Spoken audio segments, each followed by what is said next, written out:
एक गरीब आदमी था। एक दिन वह राजा के पास गया और बोला, महाराज, मैं आपसे कर्ज मांगने आया हूं। कृपा कर आप मुझे 5,000 रुपए दें। मैं 5 वर्ष के अंदर आपके रुपए वापस कर दूंगा। राजा ने उसकी बात पर विश्वास कर उसे 5,000 रुपए दे दिए।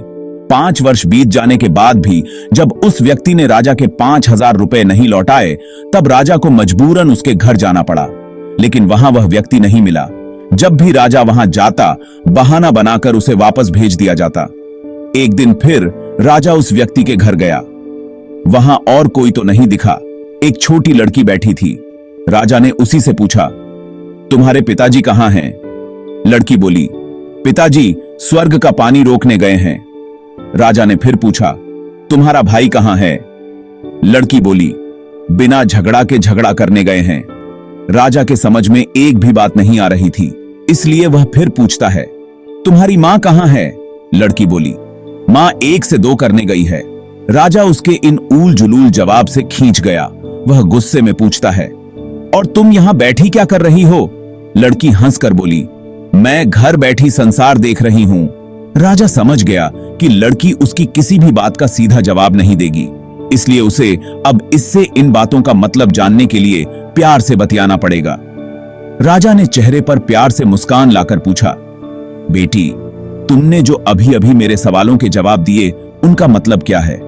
मैं तुम्हारी एक भी बात का मतलब नहीं समझ सका। तुम मुझे सीधे सीधे उनका मतलब समझाओ। लड़की ने भी मुस्कुराकर पूछा, अगर मैं सभी बातों का मतलब समझा दूं तो आप मुझे क्या देंगे? राजा के मन में सारी बातों को जानने की तीव्र उत्कंठा थी। वह बोला, जो मांगोगी वही दूंगा। तब लड़की बोली, आप मेरे पिताजी का सारा कर्ज माफ कर देंगे तो मैं आपको सारी बातों का अर्थ बता दूंगी। राजा ने कहा, ठीक है, मैं तुम्हारे पिताजी का सारा कर्ज माफ कर दूंगा। अब तो सारी बातों का अर्थ समझा दो। लड़की बोली, महाराज, आज मैं आपको सारी बातों का अर्थ नहीं समझा सकती। कृपा कर आप कल आएं। कल मैं जरूर बता दूंगी। राजा अगले दिन फिर उस व्यक्ति के घर गया। आज वहां सभी लोग मौजूद थे।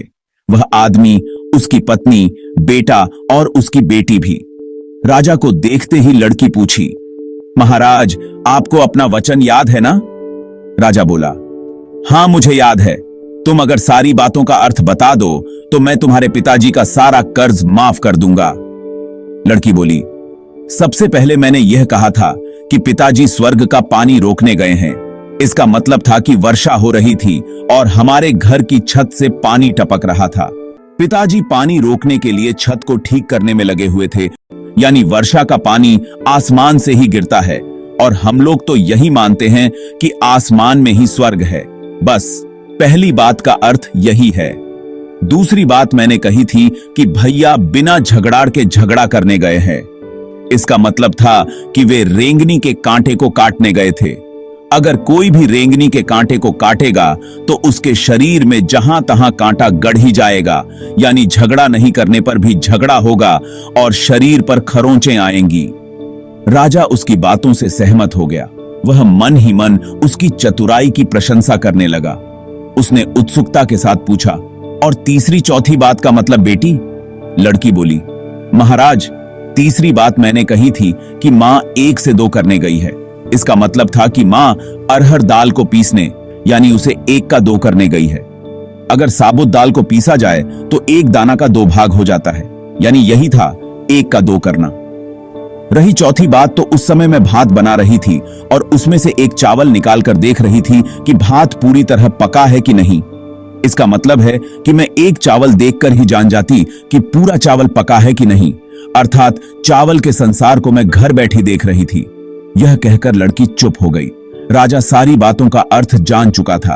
उसे लड़की की बुद्धिमानी भरी बातों ने आश्चर्य में डाल दिया था। फिर राजा ने कहा, बेटी, तुम तो बहुत चतुर हो, पर एक बात समझ में नहीं आई कि यह सारी बातें तो तुम मुझे कल भी बता सकती थी, फिर तुमने मुझे आज क्यों बुलाया? लड़की हंसकर बोली, मैं तो बता ही चुकी हूं कि कल जब आप आए थे तो मैं भात बना रही थी। अगर मैं आपको अपनी बातों का मतलब समझाने लगती तो भात गीला हो जाता या जल जाता, तो मां मुझे जरूर पीटती। फिर घर में कल कोई भी नहीं था। अगर मैं इनको बताती कि आपने कर्ज माफ कर दिया है तो ये मेरी बात का विश्वास नहीं करते। आज स्वयं आपके मुंह से सुनकर कि आपने कर्ज माफ कर दिया है, जहां इन्हें इसका विश्वास हो जाएगा वहीं खुशी भी होगी। राजा लड़की की बात सुनकर बहुत ही प्रसन्न हुआ। उसने अपने गले से मोतियों की माला निकाल उसे देते हुए कहा, बेटी, यह लो अपनी चतुराई का पुरस्कार। तुम्हारे पिताजी का कर्ज तो मैं माफ कर ही चुका हूं। अब तुम्हें या तुम्हारे घर वालों को मुझसे बहाना नहीं बनाना पड़ेगा। अब तुम लोग निश्चिंत होकर रहो। अगर फिर कभी किसी चीज की जरूरत हो तो बेझिझक होकर मुझसे कहना। इतना कहकर राजा लड़की को आशीर्वाद देकर चला गया। लड़की के परिवार वालों ने उसे खुशी से गले लगा लिया। अगर आपको हमारे चैनल पर वीडियो पसंद आ रही है तो लाइक एंड सब्सक्राइब जरूर करना दोस्तों।